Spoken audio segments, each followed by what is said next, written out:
I'm looking at how spiritual but non-religious individuals cultivate meaning in life. And to do that, I had to kind of decide what my definition for meaning in life was, so I could use that lens to analyze my transcripts. I'm doing a qualitative study, and I used King and Hicks model of meaning in life, and it has three parts to it. Now, what I'm going to try and do today is connect their model of meaning to some of the insights that I've already gained through my analysis about people's worldview, uh, in the context of spirituality and what we value, and how they're interlinked. So we'll see how this goes. So the tripartite model of meaning in life that King and Hicks pose describes meaning as a subjective feeling, right? It's not like the meaning of life, which is like trying to answer the one big existential question of what's going on here. No. Meaning in life is a feeling. It's a subjective sense that your life matters. And they split it into significance, which is sort of that your life transcends sort of the mundane feeling that this transcends nihilism. It has something of importance going on. You feel like there's something of importance in what you do.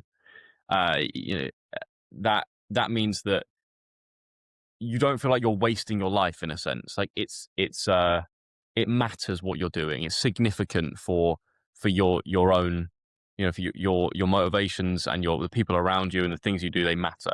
Secondly, there's purpose, which is that significant thing that you're doing or experiences you're having. They're going somewhere meaningful. They're leading to a goal that matters. There's purpose behind your behaviors. And the third one is coherence, which is basically that the world makes sense in a meaningful way. There is a narrative to your life that makes sense to you of who you are, what you do, what this life is about, why you do, like it makes the world has to make some kind of sense to you. Otherwise, you're lost in delusion, or overwhelmed by the complexity of it all. And I think these three factors make a lot of sense to me. They provide me coherence, ironically. And I think they all link together, right? Because to have significance, you have to feel like what you do matters. And then for something to matter, it has to have purpose behind it. You have to be going towards a goal. There has to be a reason. And when you have a goal, when you have purpose, when you have a significant purpose, things make a lot more sense to you. There's direction behind your perceptions and your actions. So these three factors work and interweave together to generate that sense of meaning in your life. And I now want to transition to this idea of worldview, which is the term I'm using when I describe things like spirituality and religion and atheism, which is basically like what is the psychological landscape that you live in day to day? What is your worldview? And I tried to break down from the analysis that I'm doing the things that people seem to describe as like fragments of their worldview, what builds up their worldview. And like conveniently enough, I could also split that into three factors. The first one is you have to have some kind of answer to some of the big existential questions to have a clear worldview. Questions of who are you? What are you? What is reality made up of, right? What controls life? What controls the motion of living creatures, and why is it the way it is? And you can see that in the religious worldview would see you as a more spiritual being. You transcend your material body, and the world is controlled by some sort of God and divine being. But you can also see in the materialist atheist worldview, they also have answers to these big existential questions. The answers are just, you're a creature and biology is amazing and natural selection has led us to have the experiences that we have and everything works because of that, and things like this. So that's the first strand. And the second strand is to have a worldview, or your worldview is also what you value.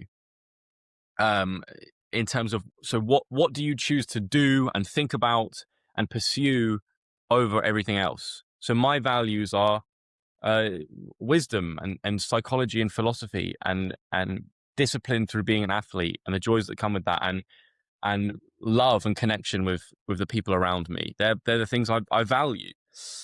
And then thirdly, it's your worldview is also how you relate to others. And that could be people, it's most often people. How do you think about your relationship to other people? But also, how do you relate to reality? In terms of how much agency do you think you have? What level of cynicism versus optimism do you have? How do you relate to the world? Now, before I pause and let you go, Jacob, on this, I want to put these two ideas together because I came to a kind of aha moment yesterday morning, which made me want to talk about this on the podcast. And I realized that these three factors of someone's worldview, to me, align very closely with King and Hick's meaning in life model, in that having some answers to the big existential questions gives you coherence. It makes life make sense in some fundamental way. And actually, objective truth here is less relevant. It's just that it makes sense to you. Whether you're a objective biological natural selection thinker, or you're a religious thinker, or you're a spiritual but non-religious thinker, as long as you have some answers to those big questions, you're going to have a worldview that can provide you with some coherent meaning. Then what you value is what is significant to you. And that's the bit that, we've talked about on previous episodes before. The importance of value in your perceptions and your desires are determined by what you value. But the things you value are the things that you find significant in life above all else, the things that allow you to transcend the mundane. And thirdly, then, how you relate to other people, the world itself, that is provides you with a lot of purpose, because you decide what you're going to pursue, and agency allows you to pursue a meaningful purpose, and how you sit in relationship to the world defines your goals. What are you looking to get towards? You're at A, what is B? What is that journey you're trying to go on?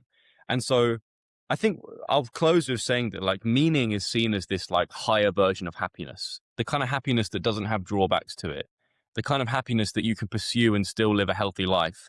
And if we can look at it in terms of our worldview and see, right, if we have some answers to big questions, so we're not overwhelmed and we're not delusional, and we can pursue some valuable things, have a significant purpose in our life, then that's a pretty reliable route to meaning. Amazing. I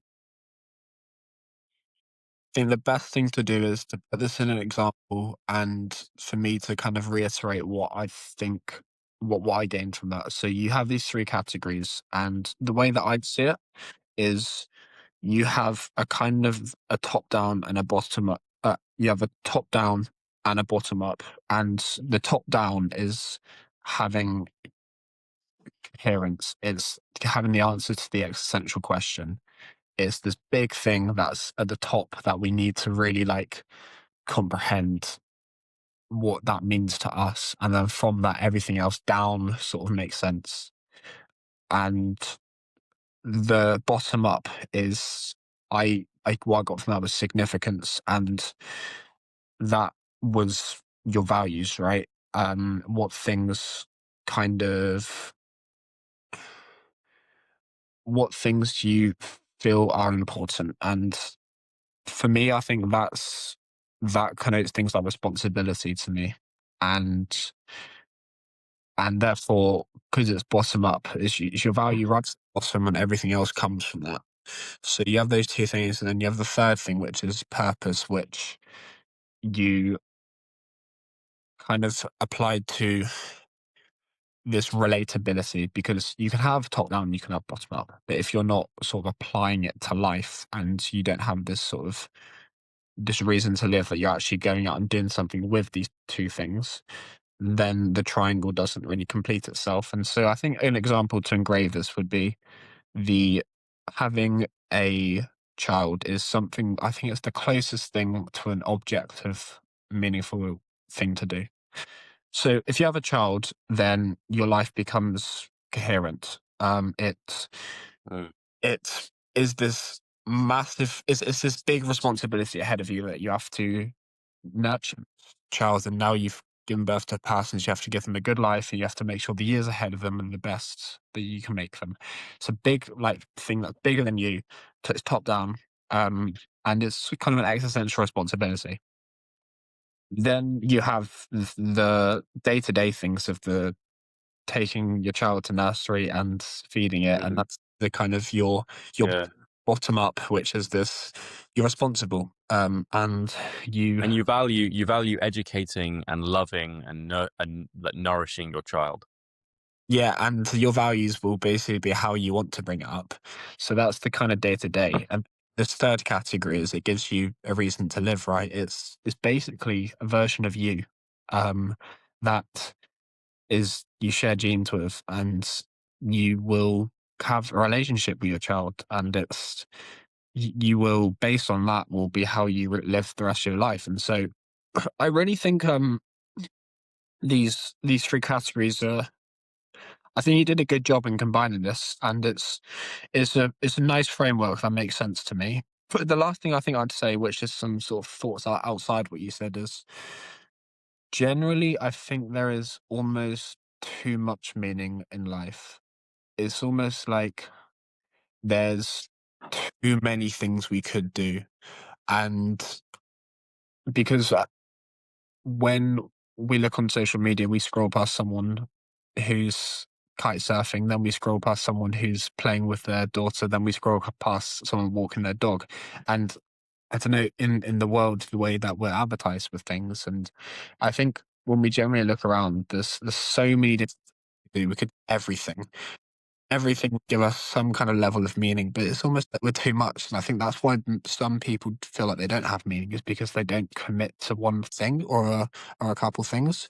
Um, and so they don't really formulate this triangle, because you have to prioritize this triangle in a certain thing.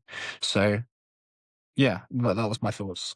I love it. I've got two things I want to say. One to address your first bit, and one to address that second point. I like what you did because you kind of turned my model on its head. And now I'm viewing it just conceptually in my mind as a different shape. So at first it was just like three, I don't know, three parts of a triangle, I guess. That's an easy way of thinking about it. And you've kind of turned it into a hierarchy or like a ladder. So at the top is those answers to the existential questions that provide you coherence. And they're like the ultimate like values, or they're the idea, let's call them the ideals up Mm, there, which is like, you know, they provide you fundamental coherence of I am, you know, I am a spiritual being having a human experience, or I am a human being and I live on planet Earth, and on planet Earth I try and do the right thing, and that's what my life is about. Or it's about, you know, it's about making others happy as well as enjoying my own life. And whether you think the world is just material or it has an immaterial element to it, they're your highest ideals that make sense, make everything below that on the ladder make sense. And then at the bottom is your individual values, like we said, what matters to you in your individual life. And then the purpose that sits in the middle of these two, in the middle of the ladder, is how you bridge the gap. Is how you turn your values, like how you give back to those high ideals through your values. Does that make sense? So let's say I think it's just much easier to think about this with a more spiritual, religious worldview. But if at the top of this ladder here, the coherent answer is uh, manifest God's love in the world, or be like Christ, or like a certain prophet, and you know, live a spiritually clear and pure life, and that's the coherent answer to what you should do and what you are. Then your values will be, well, what matters to me is being kind to other people, and expressing love, and trying not to be bitter or hateful, and give back to the community. And in that, your purpose is to act out those values on the bottom of the ladder, to climb up the ladder and bridge the gap between you and the big coherent question, like answers. Does that make sense?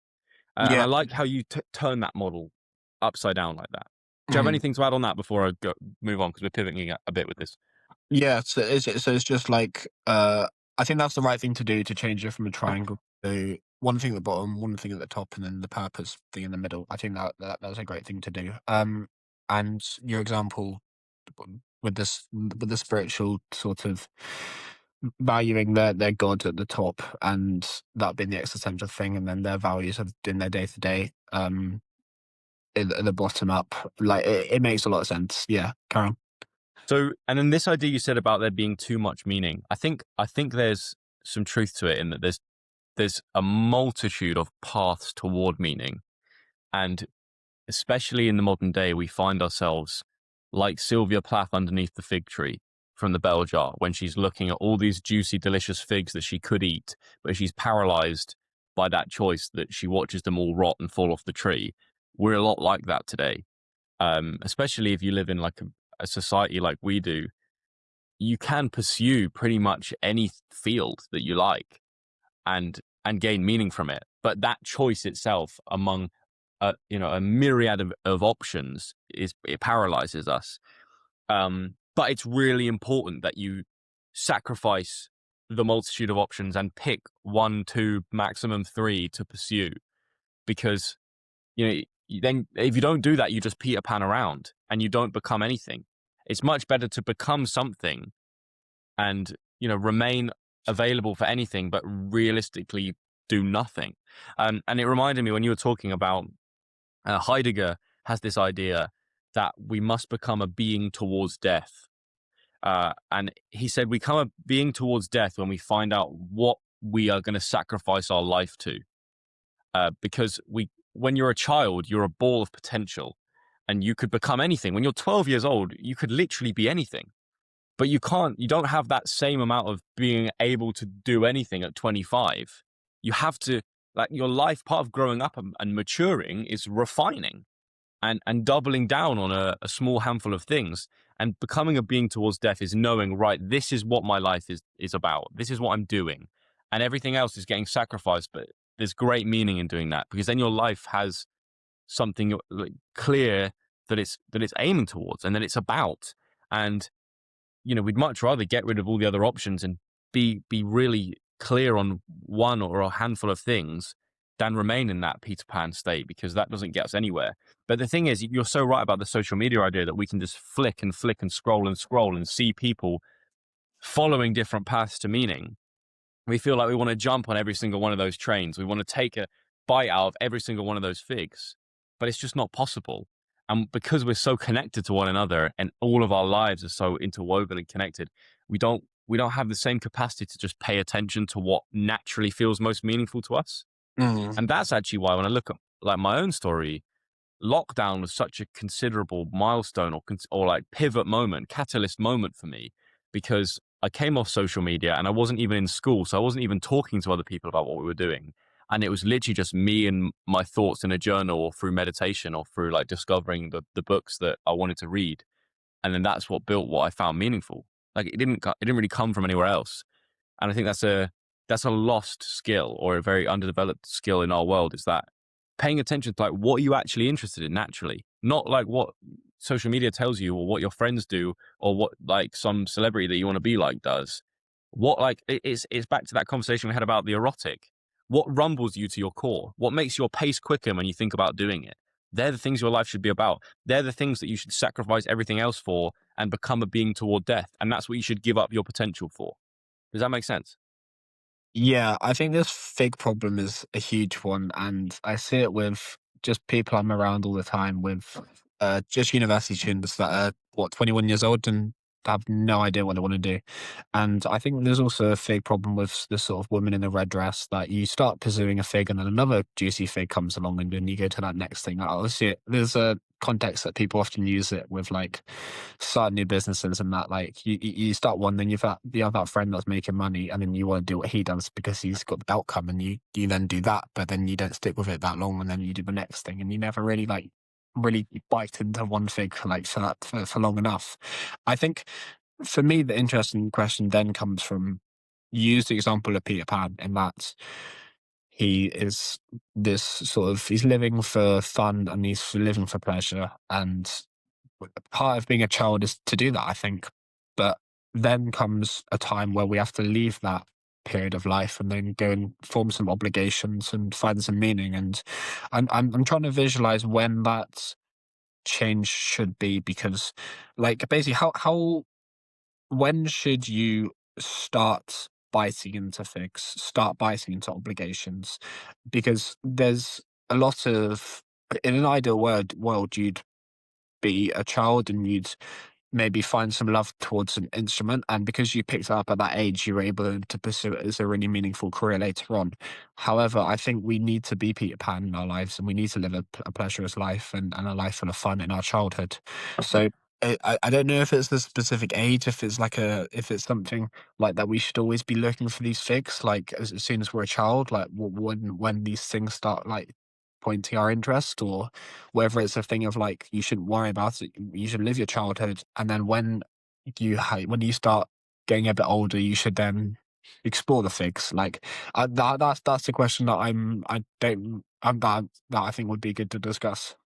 I think you've added a really interesting element to this, and like we have heard and we talked about the fig tree analogy many times before, but let's actually ground it in the practical. Like, when do we bite into the fig? I like that, because you're right in that I'm not advocating for, like, so my granddad, for example, talks about his dad who started at Lloyd's Bank right after school, I don't know, 18 years old or something, and he worked at Lloyd's Bank for 50 years until he retired, right? And he wanted my granddad to do the same thing as a young man and go into the banking world, because that was a reliable career and you could spend your whole career there. I'm not saying that at 18 you should bite a fig, and even if it starts tasting sour at 25, you stick with it. I think what I'm trying to say is that if you want to pursue something, don't half-ass it and be paralyzed by choice and responsibility. I do agree with you, Jacob, that I think, and Jimmy Carr talked about this when he went on Rogan once, and I really liked it. He said, your 20s are a time where you should be taking massive swings. Like, these are your times to take big risks in life. These are your times to try out a whole load of different stuff. You don't have the responsibility of a mortgage and of children to look after. You are just you, or just you and your partner, to go and explore the world and try shit out and taste a bunch of different figs. However, I do think somebody who's taken big swings at 22 is looked at very differently if they're taking big swings at 33.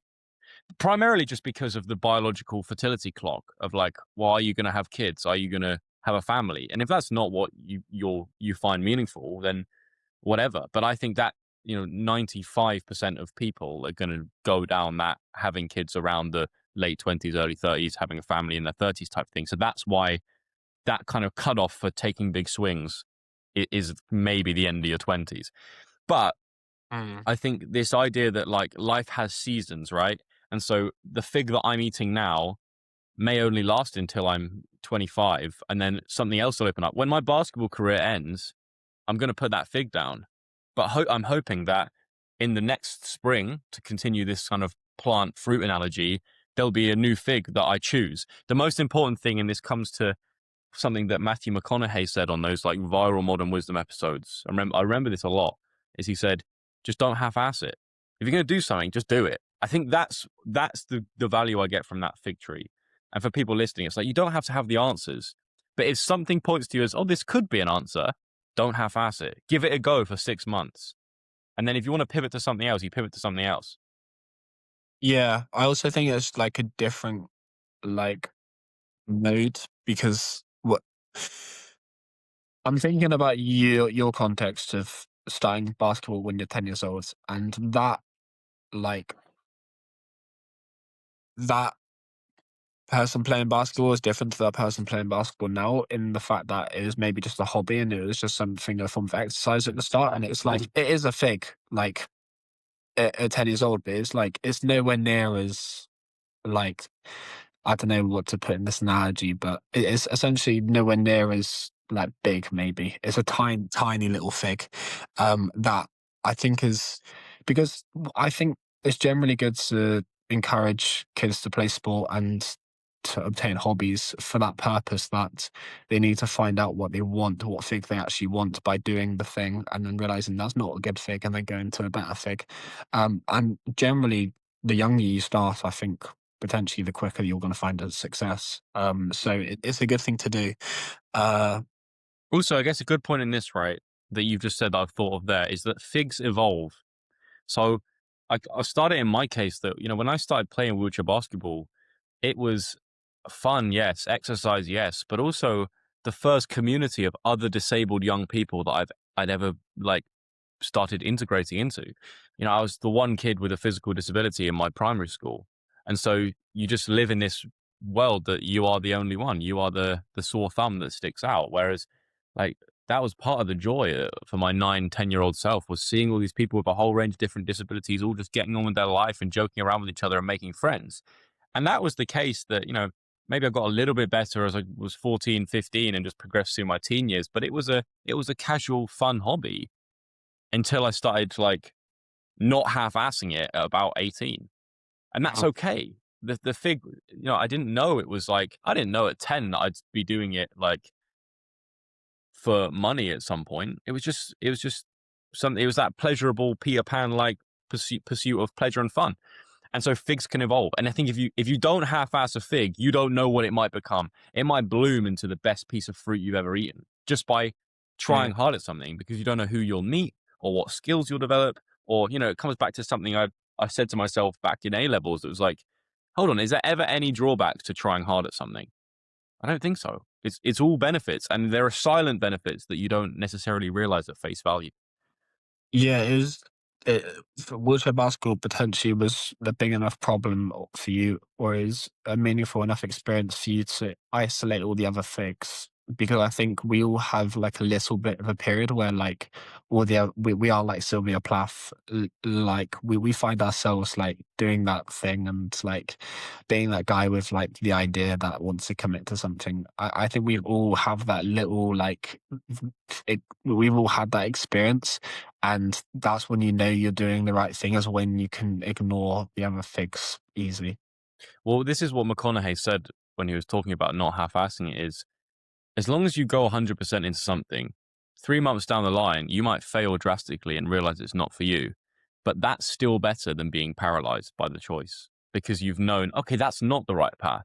And every time you know it's not the right path, you're guided closer to what the path might be, because you can go to the opposite or something different, or switch it up and take a different avenue in that similar field. Like, I think he's right in that. You should go down the dark tunnel to see if there is light at the end of it, because what else are you going to do? Just sit around and, like, get overwhelmed by everything? Yeah, otherwise it'd be kind of like an unlived dream. Yeah, Um, then you're talking. Then you're when Jean-Paul Sartre talks about, the toothless life, and how mm, he was waiting for later on before he bit into his life, and when he finally decided to bite into his life, he realized his teeth were gone.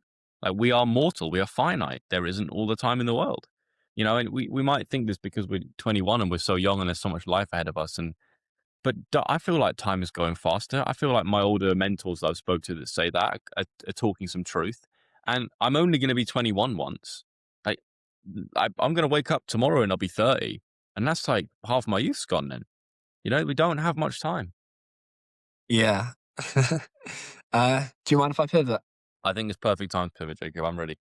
All right, good point. All right, I want to start today with a little bit of I want to start today with a little bit of metaphysics. So there's something called Zeno's uh dichotomy. Yeah, Zeno's dichotomy paradox, and it's from this guy called Parmenides. So Parmenides was this Greek philosopher before Socrates, and he didn't believe change was real. So the concept of change, he thought it was a lie. He thought it was an illusion, and I think it's good to explore things like this, because this guy is wrong, but he's wrong in a way that's quite compelling. And sometimes it's good to understand the wrong things to understand the right things, in sort of theories and stuff. So I'm going to put his argument into my own words, essentially. So basically, his argument is: say you're at the gym and say I'm doing a rep a preacher curl. To finish that rep, first you have to go halfway, and then you have to then go halfway of that, and then half the remaining distance until you go half again and again and again infinitely. Um, and then you realize that motion is impossible, as you have to complete an infinite number of halves to finish a single rep. Um, Therefore, change is illusion, and it's just the senses tricking us. Now, Is that because, sorry, I'm just going to jump in for my own understanding, because I feel like if I'm stumbling, then other people may be a little bit. I've heard this infinite half problem before in terms of like when it's actually impossible to clap because you're always going to be constantly halving the distance between your two hands infinite number of times. And obviously we know we can clap, so it's kind of like just a like thought kind of fallacy. But is that because it's kind of like, well, you'll never actually reach the end point, so the change will never fully happen because you never finally get to that final destination because there is a constant infinite number of like halves to distance that you can do. Is that basically it? Imagine like you're just like you're going, you just like imagine like 0.01 getting more zeros and more zeros and more zeros and Yeah. that. So it makes mathematical sense. I approach this with kind of being less about like proving like the theory is real, but more about this like concept of change. That's what I'm more interested in. By this metaphysical problem. And so I asked myself, like, okay, let's take Parmenides' thoughts and let's say change doesn't exist. And there's a famous thought experiment that kind of explores this question that I wasn't even actually aware about when I was sort of preparing this until like last minute yesterday. And it's called like the Ship of Theseus.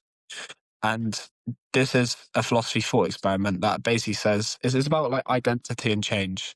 Um, and it basically says like if I have a pirate ship and all the planks get rusty, so I have to even change the planks, is it the same pirate ship?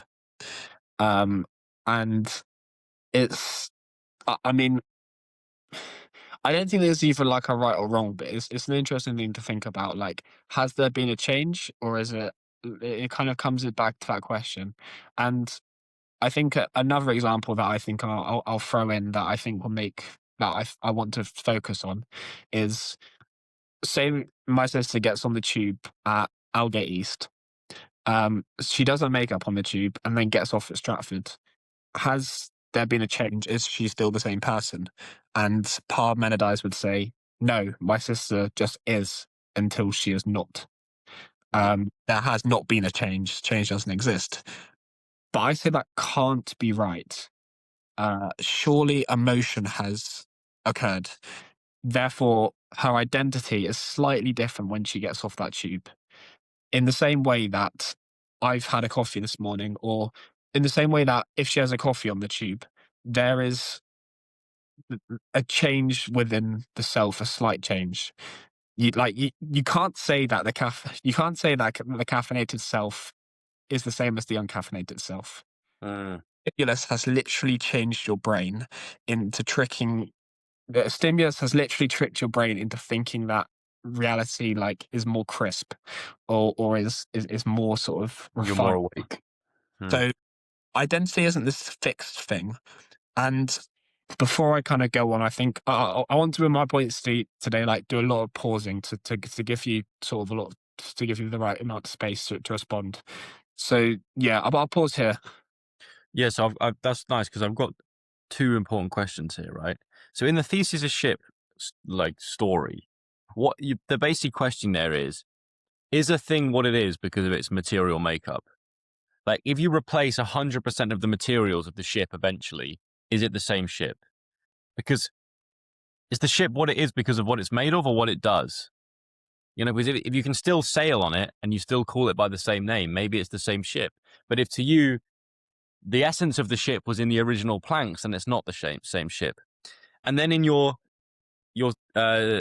hypothetical tube story, then is part of your sister's identity made up of the context she exists within?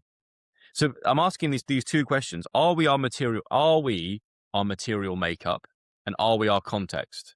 And do both of them blend into our identity? Because if they don't, right? If we say that the ship is still the ship with all the replaced planks, and we say that your sister is the exact same at Aldgate East Station and at Stratford Station, and if we're not our material makeup or our context, then what are we? What are we if we're not those? And maybe, the answer is probably a shade of grey, like in all these kind of discussions, that we're a blend of all of them. But I think that's what these hypotheticals do is they ask interesting questions like that. It's kind of like that question we explored with Aaron about is a car, what is a car? Yeah. But so I agree with you there that, like, if we say no to, like, my my sister being the exact same person, there's not been a change, and to the ship being the exact same, there's not been a change, then we're not, like, that doesn't, it doesn't resonate because there's just too much context there. So the other side of the pendulum is of this question is the argument that, like, we are there has been, like, we are change. That's what we are. And I think I find myself the most kind of in the middle of these two. So it is this shade of grey because I think we can think of it like where there's a nice little analogy with that Bal Watts where he says, like, the continuity of life is like the illusion of swirling a cigarette, and, like, you have this flame, but when you swirl the cigarette, it forms like this circle that's kind of like a flame, and you have both the starting point of the flame, but also the circle that it forms that's going to go away. And I think that just like that is kind of this that's what change kind of is. It's this circle that kind of goes away, fades away in a little bit. Like, it's it's almost like, so what I'm trying to say is there is a part of it that it is somewhere in the middle. This answer that exists. Um, I think, like, if I, for instance, before I decide to shower, if I went in the shower and got my hair wet, my hair doesn't entirely distort and change its shapes. It still sits on my head. It doesn't run off. But part of it does change. It does, it gets, part of it sort of, Sticks together and it gets heavy, and because it contains the water. Yeah. yeah, part of it gets heavy, and it does change. So then we get to this sort of conflict between that which remains the same and that which changes. And the useful thing that I then kind of got to, um, is the useful question that I came to this is, like, what should we change essentially? If we have this variable, there's part of us by our genetic code that's going to stay the same, but there's a part of us that we can control that changes. And I want to, I want to refer to this diagram. So if you go to the Notion and you look at the diagram of the ant, and I will try and remember to put it on the screen. Mhm. Yep. So essentially, with this first diagram, um, the ant has essentially, we can put this into evolutionary psychology, and what changes is based on whether something helps us survive. So an ant has its main component of its head, and then the upper body, the lower body, and the middle body. And those things have things within it which are like these smaller organs and these tissues. And if one tissue changes, it then trickles up to the whole body, and to the head. And my point with this is that you're always kind of making sort of small iterations within yourself that either make you more likely to survive or less likely to survive, like the ant. And I think that's, like, I think people kind of might, I think people wake up one day, and they say to themselves that life's pretty good, or life's pretty shit, and they might blame the world, or they might thank the world, but actually it's from these little iterations that come within your evolutionary psychology, that from these little daily decisions that compound. And I think I'm gonna just pause there before I go on to my next bit. Yeah. Hold on. Let's just finishing these notes. And so, what I've been thinking is, I'm still going back to that analogy of are you the same person at two different tube stations?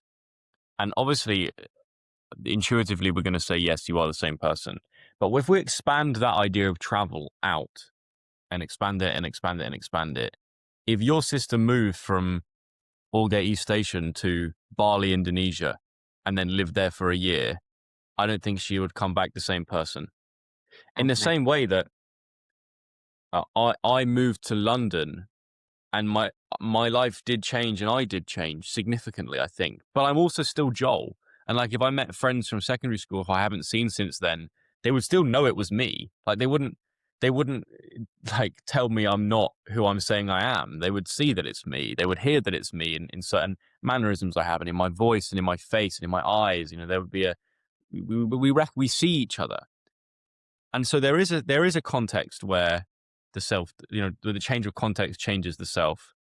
But I think you're also right in that there's something that stays stable. So we are stability and change at the same time. We are the yeah we have our nature, which is rigid. I'm not going to turn into a leopard. I am a Homo sapien. I'm a human being, and I have material stable, limitations and capabilities that will not change for the next, hopefully 70 years of my life as I live. But also my psyche, or something in my personality, in my nurture, in my behaviors and motivations, I can change. And then that's where the context does change me. And what I've done and what I've experienced does change me. And we can be a sponge to our environment a lot of the time. And the rituals and practices of that culture or that family or that friend group we're around. So we're both at the same time. We exist as a paradox. Carry on. Yeah. I like that. I like that. Okay. So I think the way that we change is these little iterations. And something you wake up one day and you realize your life is very different, but it didn't just happen then. It happened with these little compounds. And I I then want to refer to this second diagram, Yep. which essentially it's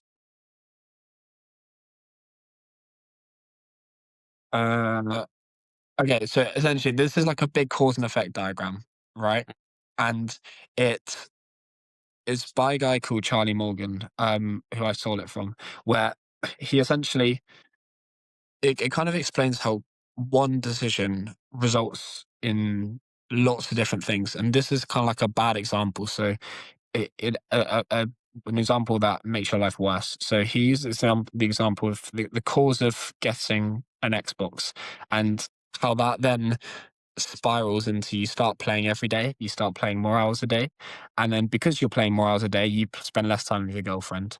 And because you spend less time with your girlfriend, she starts sort of disturbing you, and you start forgetting about her, and then you lose your girlfriend.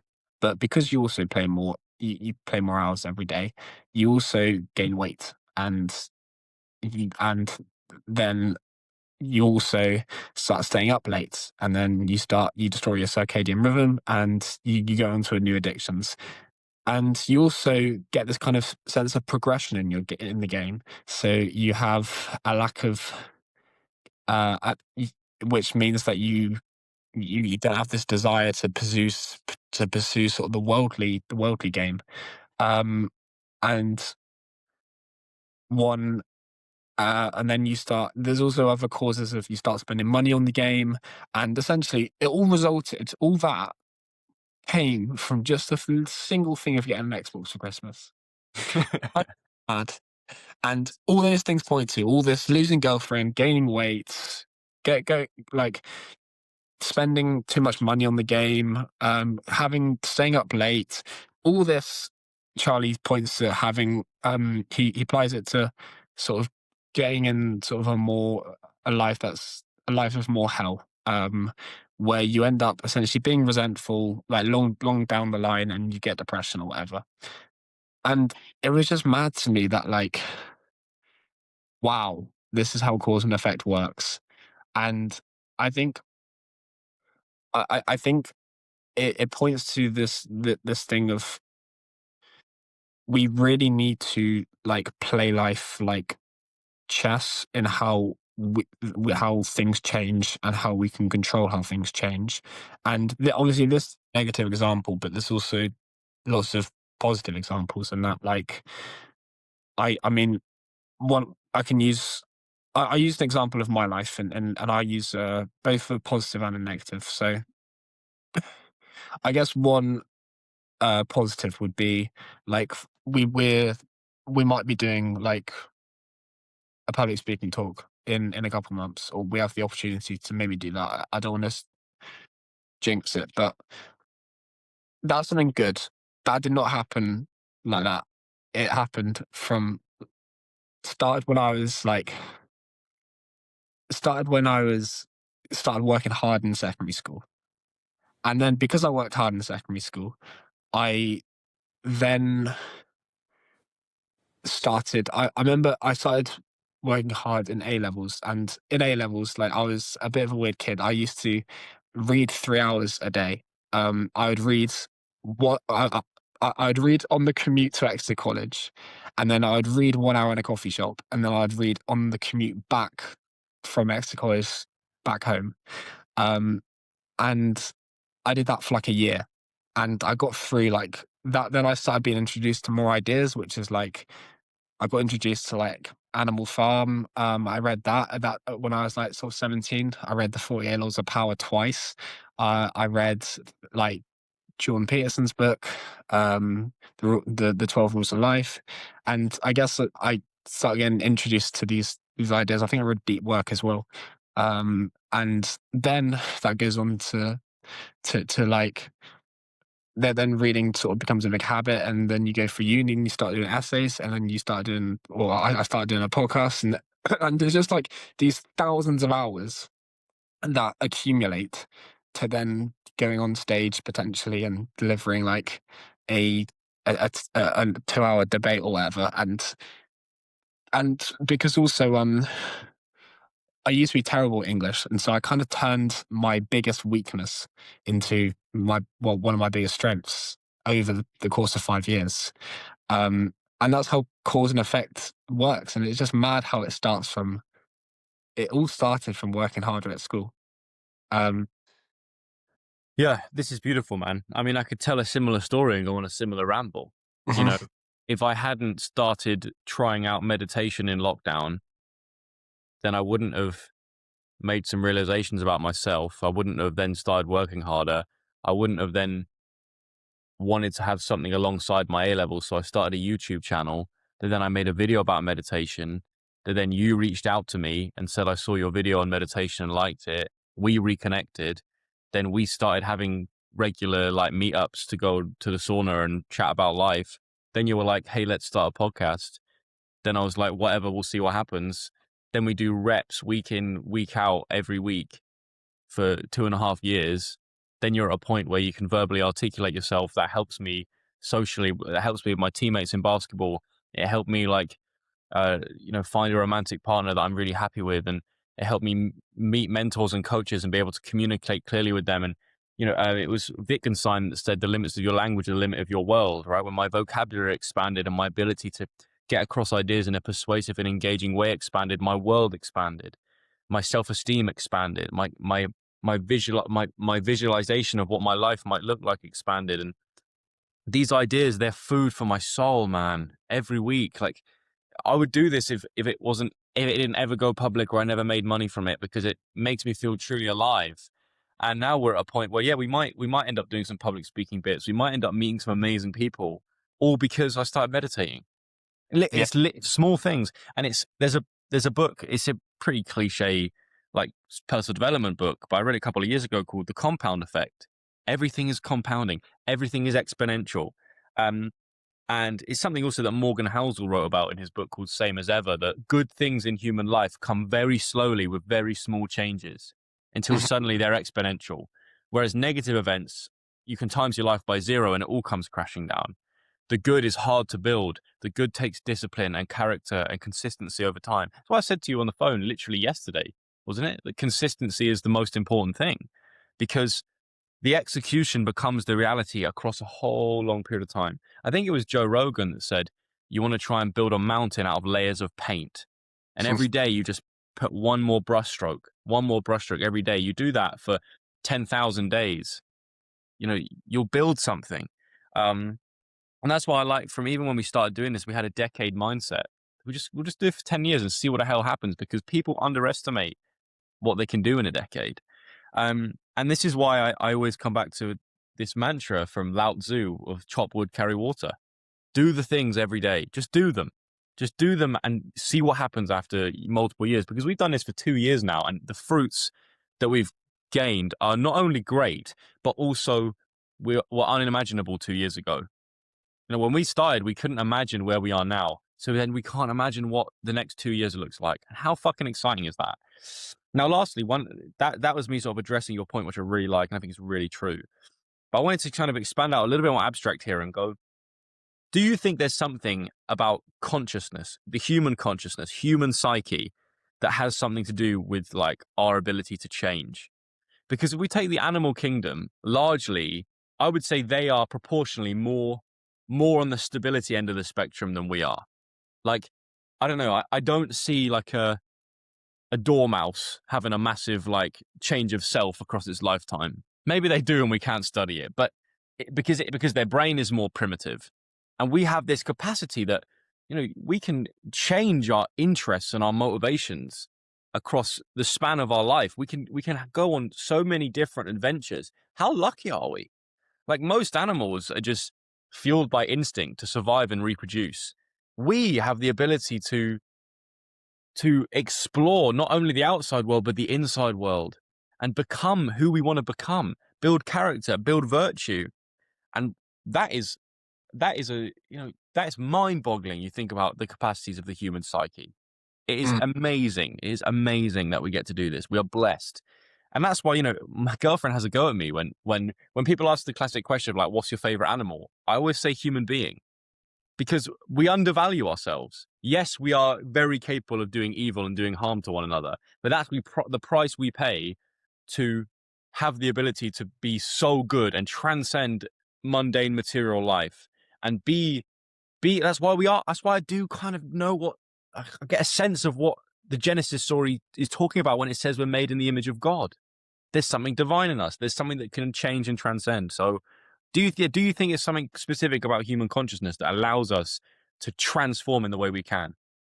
Yes, I do, because I see a lack of change being like pleasure and desire, which is animalistic.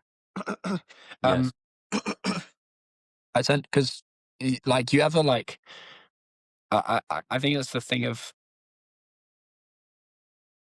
I don't know. It's the story of like when you have two guys and one works on himself for like 7 years and he's a totally different person. Like Parmenides is absolutely wrong. Like if you do these things every single day, in 7 years you're a crazy different person. But if you're kind of chasing desires for 7 years, you're more or less. I mean, this concept of men don't know how to live past 25 in this in the context of men that always sort of chase fun and like for those sort of young years.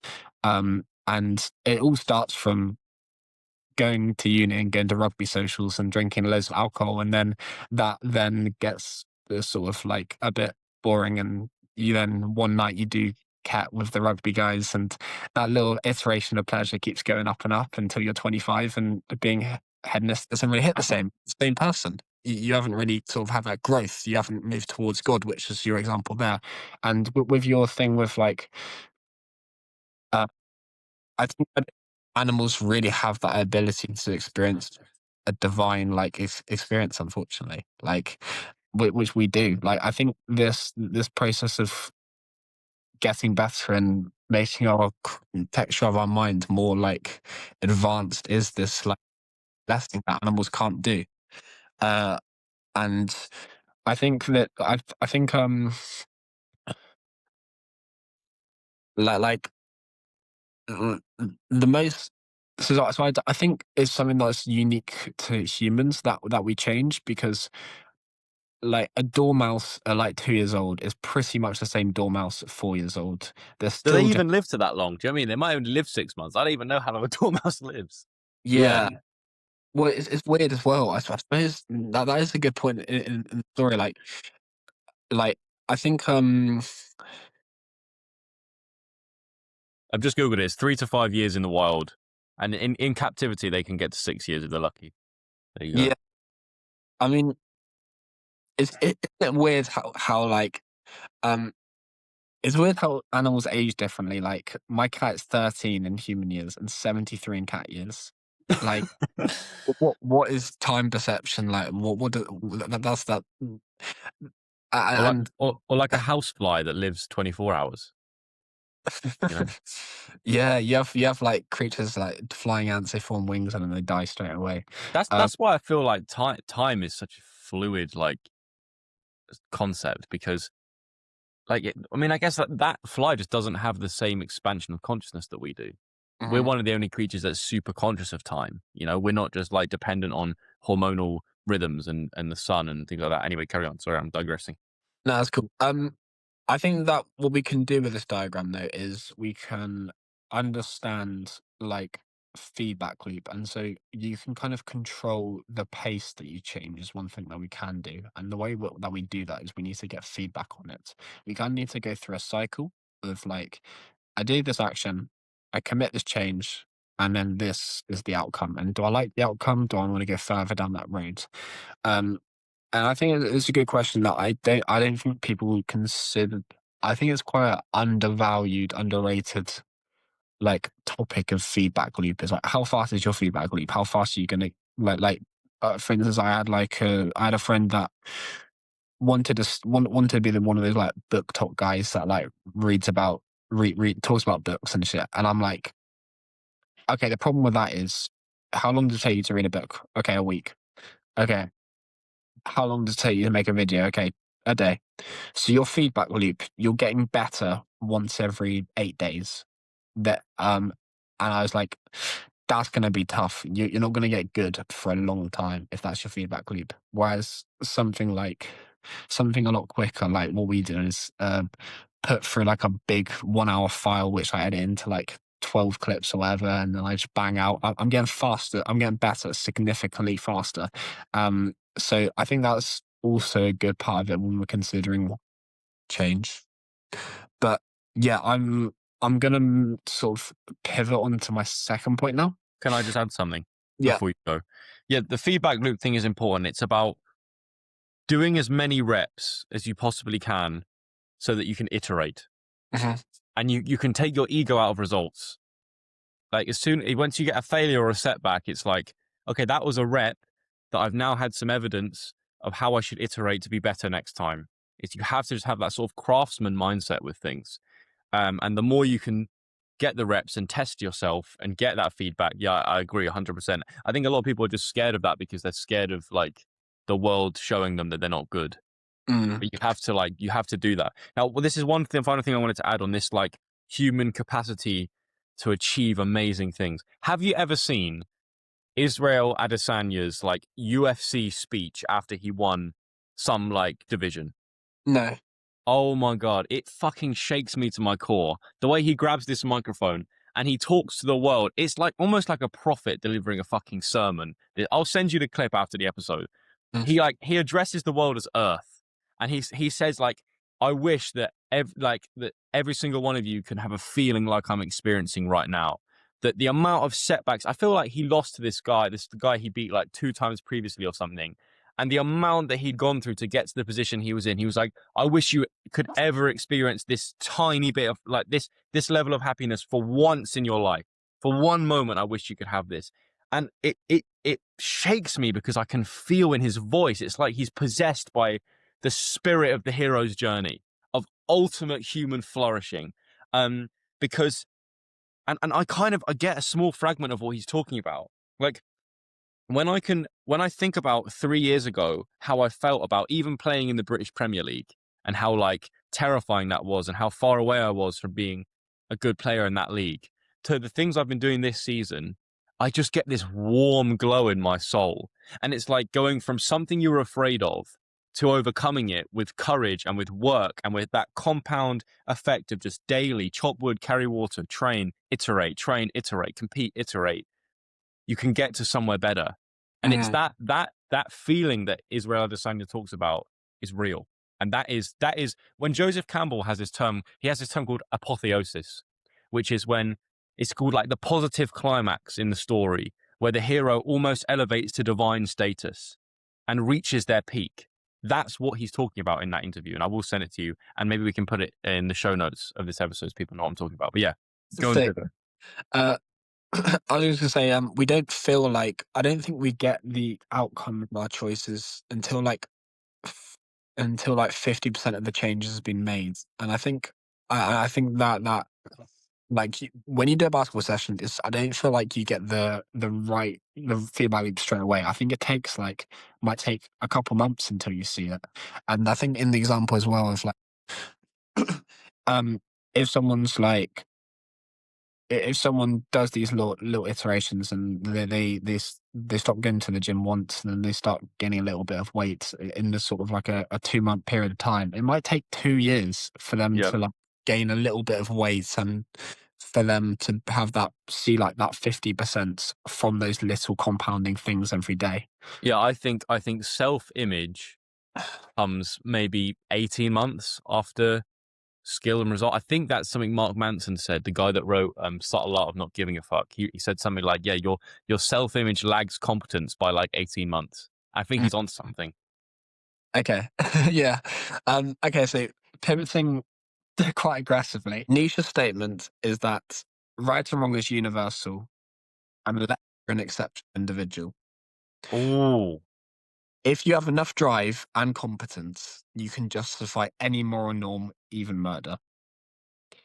He calls this master morality, and the context around this is Nietzsche, he likes people that take on the world. He likes people that defeat resistance. And he look at he look at a man like Napoleon and he admires that because it's great action. And if you are that guy who's conquering the world, you're doing great for your country, and you got to destroy your enemy a bit. And if you break a couple moral laws, like good for you. That's Nietzsche's idea. that's And intense, man. it is. And now this point is going to get massive, right? There's a lot.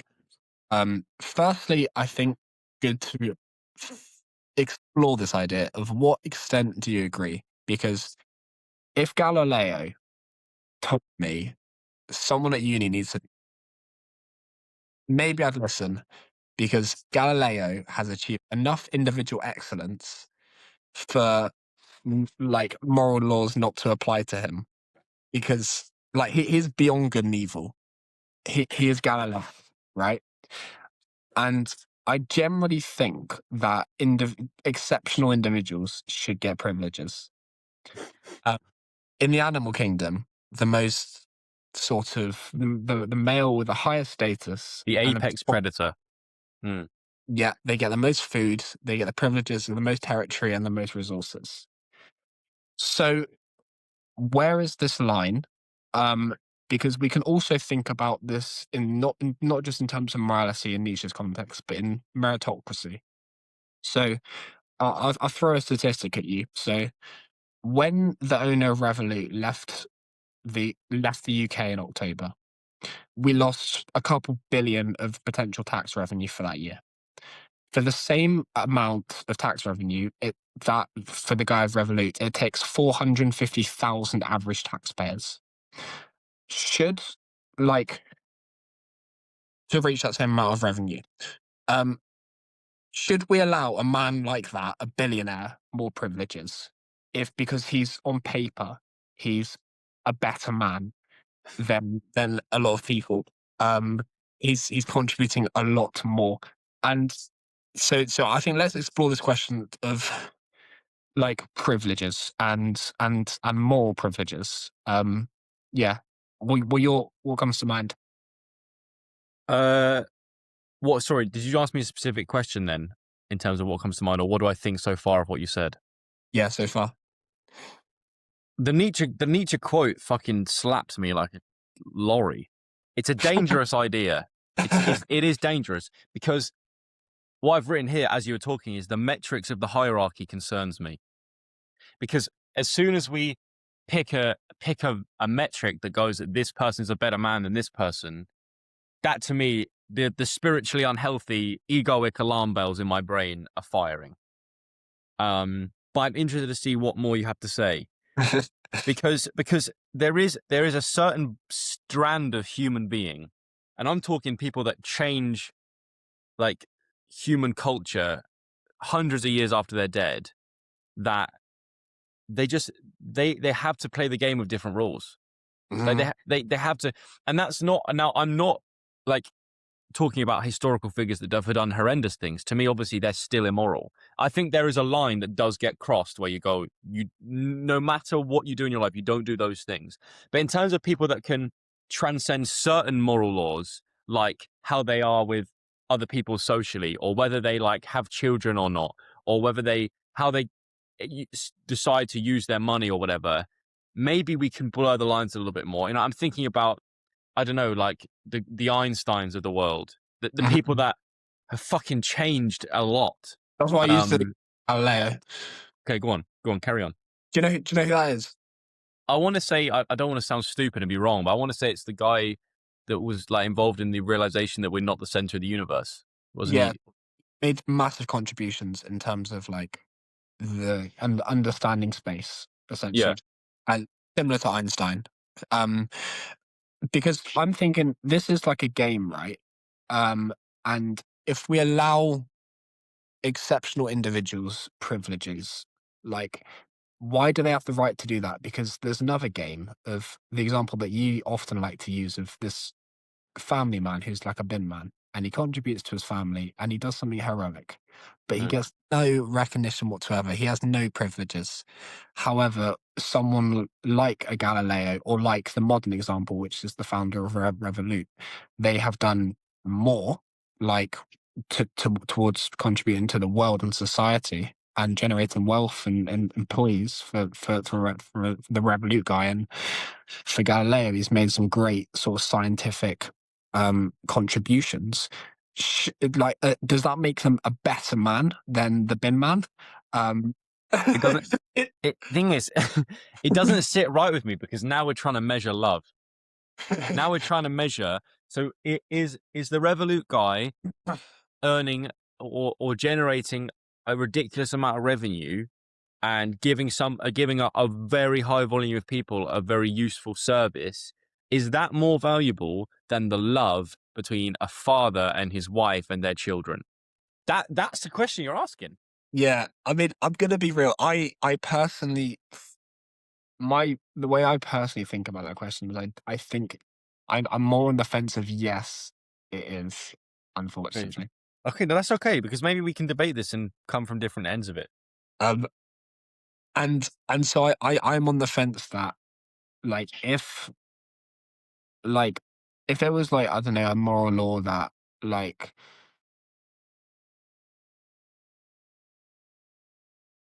I don't know, I feel like because that, so for a Galileo or for a Napoleon or for the founder of Revolut, they are busy doing other things for they're living in a different game. Therefore, they almost have this like ability to not live by the same rules. So I personally feel like they should have some privileges that the average man doesn't. And so what are those? What let's be defining about those, because I think what sits wrong with me is any idea that they can get away with violence or harm to any other person. Definitely still a no. But where do you think the line can be bent? No, I agree with you that I mean, there are some moral laws which are, no matter what individual you are, like it doesn't really change, like murder. Even though Nietzsche would say Napoleon conquering the enemy and murdering loads of people is great because he's a massive, excellent individual. He's won the will to power. He has got loads of people behind him. He's doing a great thing. That's why I think Nietzsche is way too far. I think, like, if we're, I think, like,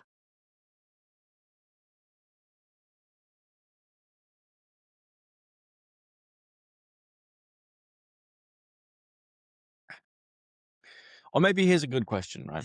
mm, To look at it from a different angle. If you became an exceptional individual, if we see ignore the real drive to try and define that, which we may do in a moment. What moral laws would you like to bend?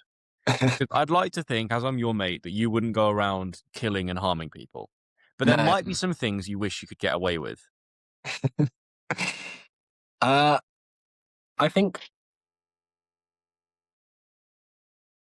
So, for as your example just popped into my mind, right? If you've earned so much revenue in an ethical way and you've served the world and given somebody a service, should you be allowed to charter a private jet, even though the environmental impact of that is looked at and sort of people turn their noses at it because of the emissions of the plane, and it's only like you and a handful of people? Is that okay? good example. I think yes. Okay. Why? Similar to like if you're the founder of Revolut, if he's earning enough money, he then offshores his money and doesn't pay tax properly. Like, I think because he's that individual, like I think that he can reinvest that money and do better things with it. And I don't know.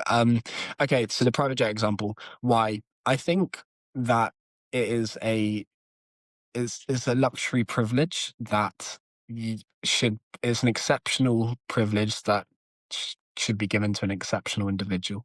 If it does a little bit of bad, like because you've done so much, you've achieved so much, and like you can afford to like be one of the only people that has a private jet, and You've like earned the freedom. yeah, You've earned the freedom because you've got good at the game, and mm, that's it's sort of don't hate the player, hate the game. It's like if mm, that's the financial game we're going to play, and this person has got really good at it, do they deserve to access the freedom that they can exchange for their resources that they've acquired? Okay, I can kind of get on board with that. But what about, Jacob, let's build a hypothetical situation where there's a kid who has really rich parents, mm, whatever, like their mum was started a small brand that grew and grew and grew. They're millionaires. mm, Should that kid be able to charter their own private jet on their mother's money? Because they haven't earned it. mm-hmm.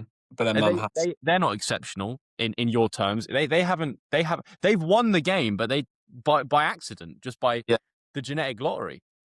I think if you're the parent and you want your kids to be on that private jet, then I think that is okay Mm. because they're an extension of yourself Yep. and a mother. Yeah. Where do you sit with it? Yeah, I think it's don't hate the player, hate the game.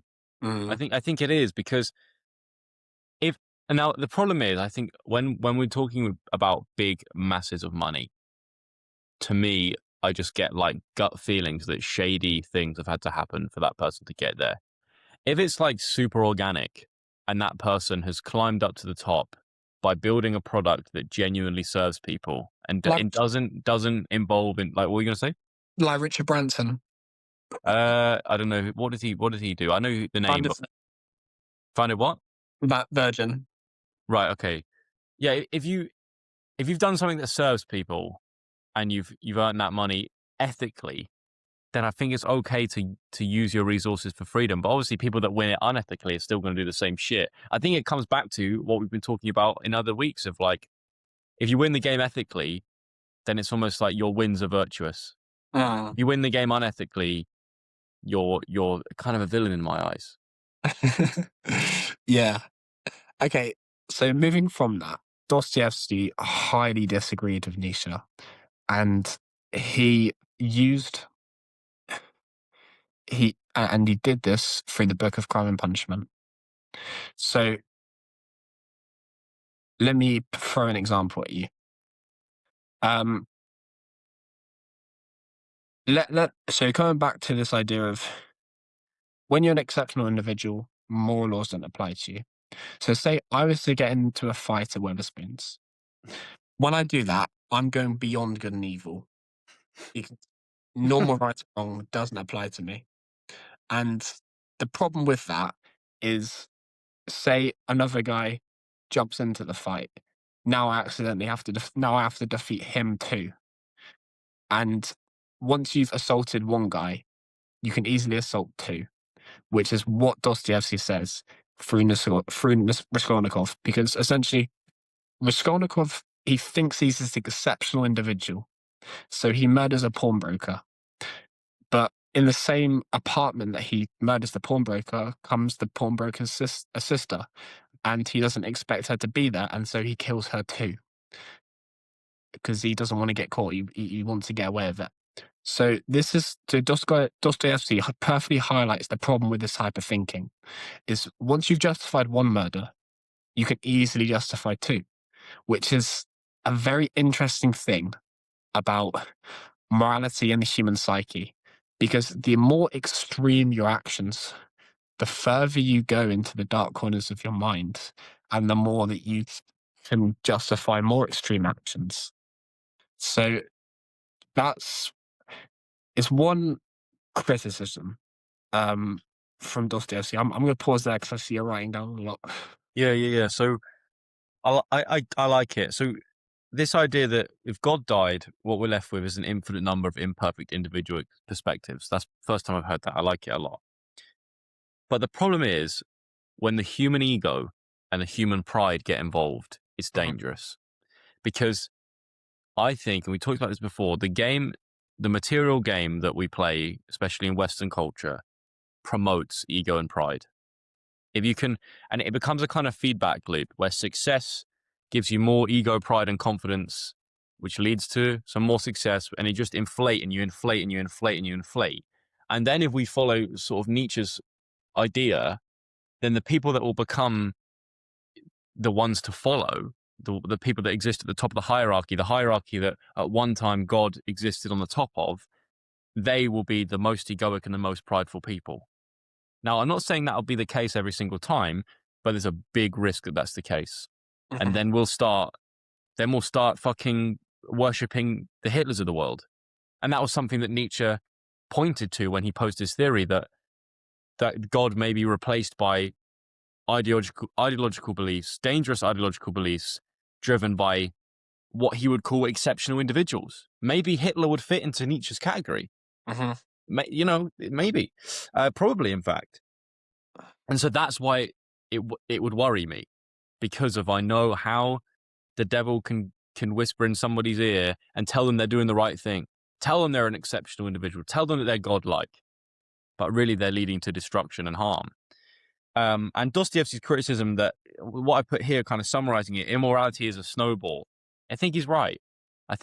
Because especially if you get away with it and you get the thrill from it, it's like the feedback loop again, the same thing for this ego and pride idea. It's just like immoral action benefits you. You get a thrill from it. You get some kind of resource or some kind of revenge served. And then you're more likely to go again, you're more likely to go again. It inflates and inflates and inflates. It's connected. It's like kind of your compound effect idea that you've talked about before in this episode. Like behaviors are not isolated. They're just not. You can't wake up the next day and do something completely different. You'll be very much tied to what you've done previously in that sort of compound change exponential graph idea we've been talking about. So I think the same thing happens on the spiral down to hell. Yeah. And this theme of like more from that action always happens. Like you don't just do something immoral and that's that, and then you leave and you carry on with your normal life. So with Dostoevsky's example of Raskolnikov, once he kills someone, he can easily justify killing another person. And now it's like a hydra, kind of like when you chop off one head. And I mean, I used to know a guy who was banned from like every supermarket in a 5-mile radius, and I saw this guy like steal one of those like shields of Ferrero Rochers, and once he justified stealing that, he could justify stealing alcohol. And once he justified stealing alcohol, then you can justify stealing more alcohol. And it's just that this thing of the way that immorality spirals is so interesting. And then, I mean, so that all comes because you're trying to go beyond good and evil. But what happens is, in my friend who shoplifts ends up going doing prison time, or in the example of the Weatherspoons fight, I end up losing and get hospitalized eventually. And then instead of going beyond good and evil, which you're trying to do, you end up going below good and evil. So by the system that you're trying to transcend, you always end up falling beneath it. And there's a key detail in Dostoevsky's story, which after Raskolnikov goes back home after murdering the two women in the apartment, he is absolutely dying of guilt, which he did not anticipate. He thought the emotions would he'd leave them at the crime scene, which says something interesting about this. Thinking you're Napoleon and thinking you're that exceptional individual and having the ego to go beyond good and evil, when in reality you're not that exceptional individual. You're literally just the ego. So is this literally just a seductive idea that that is nice to go beyond good and evil, and it's good to have that illusion around yourself that you are that guy, and you have that, you can break the rules, you are that ego? Is this just a seductive idea that that every time you try and go beyond good and evil, you end up going below good and evil? And is there such thing as even this? This?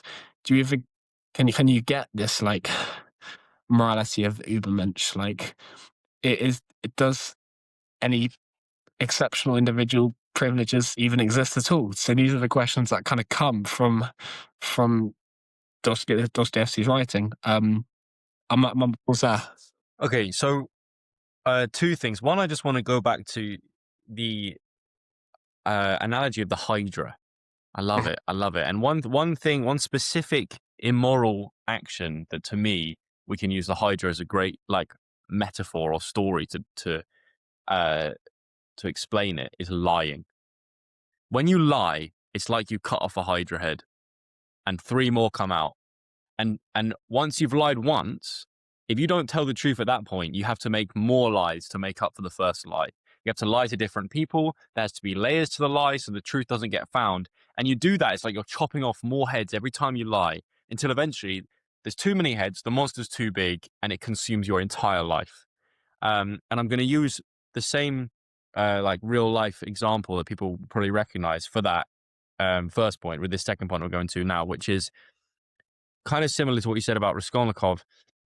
Immorality has unexpected drawbacks. So he may have considered the idea of getting caught as a big drawback that you want to avoid, of course, but he didn't think about the guilt and the shame and the lack of peace of mind and the social isolation that he then goes through. And it's kind of in the same way that when you do something morally virtuous, something of character, you get unexpected results. In the same way that when we talk about the positive compound effect of starting a podcast, giving us all these unexpected benefits that we didn't think we would have, if we decide to go down a dark path, there'll be many unexpected drawbacks. And my example to put these two ideas together is I'm rewatching Breaking Bad at the moment because my girlfriend's never seen it before, and we're in the middle of season 3. So good. And the way that Walter White descends into immorality is exactly this kind of the first lie to his family is the Hydra head, or the first lie to his wife about where he's been is the first Hydra head getting sliced, and then 3 more come out. How does he explain where he's been? How does he end up cooking meth for a weekend? What's the story he has to tell his wife? And as this goes on in the first 2 seasons, he just loses his family. And what he thought at the beginning when he decided to start cooking meth was, okay, I just have to break the law a bit, but at least I'll make a load of money and help my family. So he started doing it for what he thought were the right reasons. But as he went on, there were so many unexpected drawbacks. He had to kill people. He had to completely lose connection with his family. His whole life became a lie. And that descent, it's like Dostoevsky's Snowball of immorality. And it's a show that many, many people have seen. It's massively critically acclaimed. And it is that story. It's the story of the villain's journey of constant estrangement from the community, picking the self over others, unexpected drawbacks, guilt, shame, until eventually there's too many heads on the Hydra and the monster consumes your life. Yeah, it comes back to the cause and effect diagram of this little one thing of lying to your family to then going and cook a meth and killing people, and these things just absolutely spiral. Yeah, very interesting. To kind of finalize this point, I'm not as well versed on the second half of Crime and Punishment as I am the first. The second half, from my bit that I've read but didn't fully understand, is it gets really dark. But there's a detail I thought was quite interesting, and there's this later on. There's this character called Sonia, and she is a devout Christian. Um, and this is why it gets dark, because she's also a prostitute, and you're both a prostitute and a devout Christian.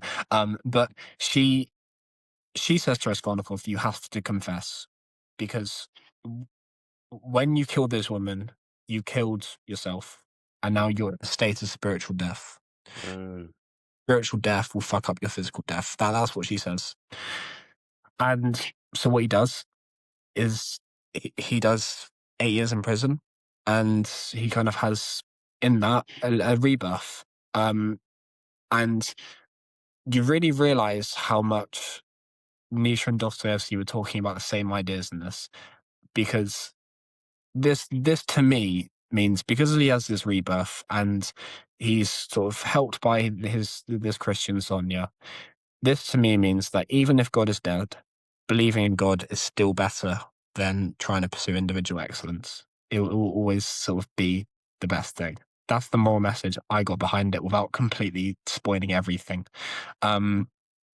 Which I think it leaves it kind of on like a nice note. Yeah. Well, yeah, the religious ideas are useful, and I'm not convinced on whether I believe the objective truth of it all, but I believe the subjective truth or the subjective utility. What I wrote down there when you were explaining that story was, you have to confess your deepest sins to be saved. And that's a religious idea, or it has religious connotations, to give yourself up in order to be entered into the kingdom of heaven. Understand that you are a sinful being. You are, you're at the whims of the original sin, and through Christ and through God's love, you'll be saved, right? That's the Christian idea. But let's just put religion in its box for a moment and think about our lives. If we're fighting a hydra of lies, the only way we can be saved is by confessing the truth. You have to confess your deepest sins to be saved. In the same way, you have to admit your insufficiencies to develop. That is a universal truth of human nature, of life, of reality, that religion has just made stories about, that have aligned with a lot of people and gained a mass following. But there's a lot of truth to it, and I think that's what we're emerging. That's what the thought that emerges from me anyway through my studies of things is, objective truth is really less relevant to me. It's the functional utility of the idea. Because kind of swinging back and making this cyclical, going to my first point about worldviews, we all live in a psychological, like a psychologically mashed together worldview that isn't necessarily real. We have beliefs about ourselves and the world that we just need to survive. The same way that we need like proteins and vitamins to be physically healthy, we need beliefs and answers to questions and ideas to keep us psychologically and spiritually healthy. And whether they are objectively true or not, I don't think is as important as they serve you and make you a good person and provide you with meaning. Mm-hmm. And that's why something like religion comes along. And that's why it lands with so many people. And isn't it kind of so funny that, like, for the examples of getting in the fight with Weatherspoons, going back and sort of saying sorry and admitting you did something bad is the hardest thing to do. Yes. Even though it's so, like, simple. But And it shows cowardice, which Nietzsche would go against, and rather than kind of this courage that you're going back on something, you're admitting you're wrong, which is so hard for us. And this is one of my biggest points for if we go and do this debate about the need for a higher power, is I like really resonating and sitting with and dwelling with ideas like you have to confess your deepest sins to be saved. That will serve anyone. that will Mm-hmm. serve the coldest atheist. I really do believe that. So Mm-hmm. thank you, Jacob. You put a lot of work into these points today and took the lead today, and I think you smashed it. So Cool. Thank you so much. I hope everyone enjoyed this episode. And if you did, send it to a friend that you think needs to be open-minded and inspired. there you And go. see you next time.